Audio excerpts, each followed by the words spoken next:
In a moment, we talk with Dr. Zuhdi Jasser, who is a frequent guest on the show. Dr. Jasser has written a piece about counter-jihad and the administration not wanting to be involved with stopping radical Islam. I'm going to get him to explain that to us here on the show. He is kind enough to join us in 2 minutes, right after you get a news headline update and a traffic update. Stick around. Thanks for being here this afternoon. So we've seen today, again, radical Islam at work. We've seen the radicals and what they're doing to try to dismantle any kind of peace in the world. We've seen it all over the entire world. One of the things we haven't even talked about is what's going on in Cairo right now and the attack on Christians in the city of Cairo.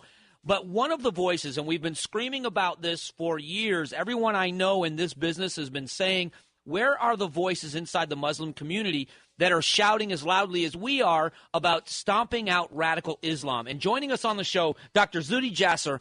Dr. Jasser, thanks again for joining us. Oh, it's a pleasure, Mike. Thanks for having me. This piece that you've written, Counter Jihad, is compelling. Tell us what this is about and your stance on all of this. Yeah, I'll tell you, that piece actually was about me. It was written by former CIA Director Jim Woolsey and radio host Seth Leibson, and they basically talked about what happened to me in an appointment to a U.S. Commission on Public Diplomacy. This is a commission that, in our history in the Cold War, played a significant role in that it was the commission that developed the U.S. Information Agency and really developed the war of ideas against communism. And surely enough, by 1989, the Soviet Union failed, and we won the Cold War without firing a bullet against the Soviets. That commission sort of went into obscurity, and now after 9/11, they've been trying to reinvigorate it. Karen Hughes was appointed as the Undersecretary of Public Diplomacy, and since the Bush administration left, there's been a desire also to continue that growth. Senator Kyle recommended that I serve on that commission. Senator McConnell had the courage to actually appoint me to that commission on one of the conservative seats there, and it's a presidential commission, so it's at the pleasure of the president. Well, after 15 months of vetting, I passed every hoop I needed to, including top secret clearance, State Department ethics, and everything. And just a few weeks before 9/11, I received a phone call from a senior person at the White House that my name was being pulled and no longer under consideration. When we asked why, all we were told was that I was not qualified. When we responded and said, well, the last two people appointed that commission were bundlers for the Obama campaign who really know nothing about public diplomacy, they really had no answer. So Senator McConnell's office is pretty upset, and Mr. Woolsey and Seth wrote a piece really exposing the problems and what our country faces when we have a White House that really doesn't care about the war of ideas, and the Cold War, as we see today, is ripe and needs to be faced. So when you see these things happening, when this happens to you, and unfortunately it's personal for you because this has happened to you, what message, though, does this send to the moderate Muslim community in America that would stand up and cry out to defeat radical Islam? The amazing thing is it sends the unbelievably wrong message. It says, well, if you're a victim-mongering group that attacks anybody, whether you're trying to pray at a gate or whatever, the government will defend you. But if you're a moderate Muslim that wants to fight against political Islam and the global steel political movement and put your family and yourself at risk, we will not defend you. We will actually discriminate against you as a reforming Muslim because we don't want to take on the baggage that you take on.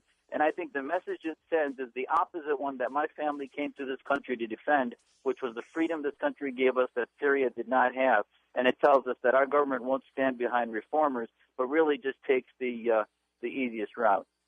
Can you comment for a moment about what's happening in Cairo and the attacks there?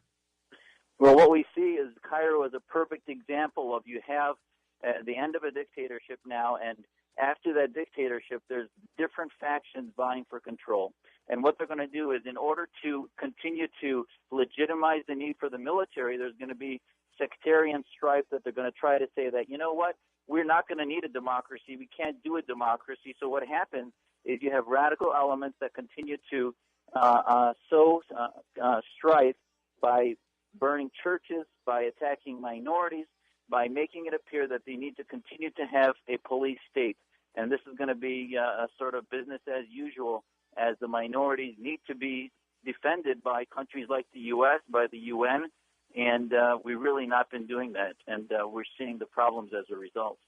You know, there's a large ideological battle that's happening in America right now, which is how much should the U.S. be involved in what's happening in Syria, what's happening in Libya, what's happening in Egypt. What role do we play? How important is it for America to play some role in what happens next in these countries? If we, both sides, I think, are wrong. You've got the, if you will, the far right some of them are becoming very isolationist. If you've got the far left that are saying, well, let's just throw money and do the kumbaya and somehow they'll love us. Both are wrong. We're going to continue to need to be invested. We see today with this assassination attempt of a Saudi ambassador that basically it's going to come to our soil the softer we are. The weaker we appear, the more these thugs in the Muslim world, Muslim-majority countries are going to say, oh, we can wreak our vengeance on American soil because they're asleep. And we can continue to sow discord and create chaos.